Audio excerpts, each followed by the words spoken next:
sang bi leeral jamonoy tay jile sang bi omal dundu tay jile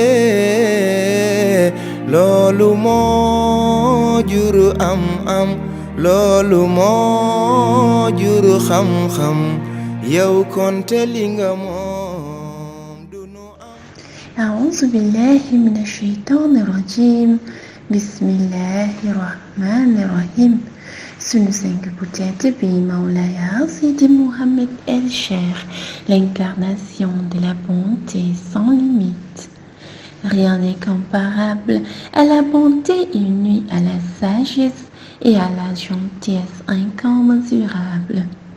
La bonté ingénieuse, surtout unie à la sagesse souveraine et à la gentillesse, et ne composant avec elle qu'un même parfum, est une grâce qui devient enchanteresse à son tour et qui ne périt pas. Et c'est cette grâce qu'incarne sunu sang bu tedd bi Mawlaya Sidi Mohamed El Cheikh.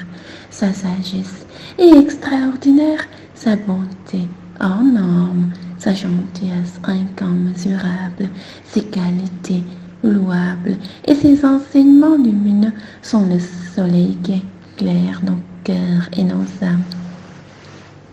Heureux donc sont les cœurs qui sont échauffés par la lumière véhiculée dans ces enseignements. Heureuses sont les oreilles qui ont le privilège d'entendre les paroles d'or de sunu sang bu tedd bi. Heureux sont les pieds qui ont eu la chance de fouler ce magnifique endroit, Médina chère, la cité des lumières. Heureux sont tous ceux qui ont la chance d'être à la même époque que sunu sang bu tedd bi, un homme hors pair qui a la faculté de changer les réels par le réel, la tristesse par la gaieté et les ténèbres par les lumières. C'est lui qui a la faculté d'essuyer la vitre entre ce qui est caché et nous avec de la lumière. Jërëjëf ya Mawlaya Sidi Mohamed El Cheikh, jërëjëf Qutbul Aqtabul Kabir, celui dont les discours irriguent les âmes de lumière.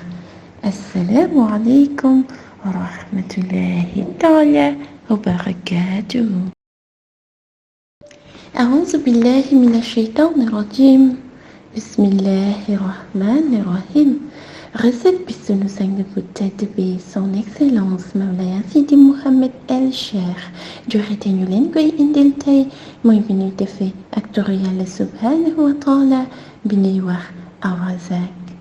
ñaan bi nag da ngeen di def Fatiha 19 fois maanaam fukk ak juróom-ñeenti yoon ngeen teg ci astaghfirullah téeméeri yoon jàngi salaatul Fatiha fukk ak ñaari yoon teg ci yaa Razaqu 308 fois maanaam ñetti téeméer ak juróom-ñetti yoon.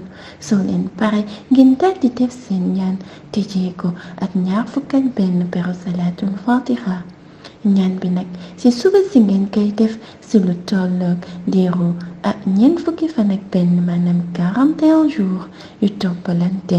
soo leen ko defee Yàlla subhanahu wa taala dina leen may lépp loo xam ne ni loo leen mën a dundee la, mais aussi soo leen bëggee ak wéral koo xam ne dafa feebar mu retrouver la santé da ngeen di réciter yaa Razaqu téeméeri yoon ngeen daal di koy ëf ci veeru ndox daal di koy jox ki feebar ki mu naan ko.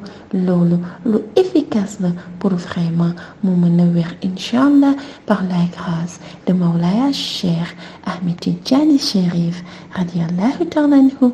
Assalamu alaikum.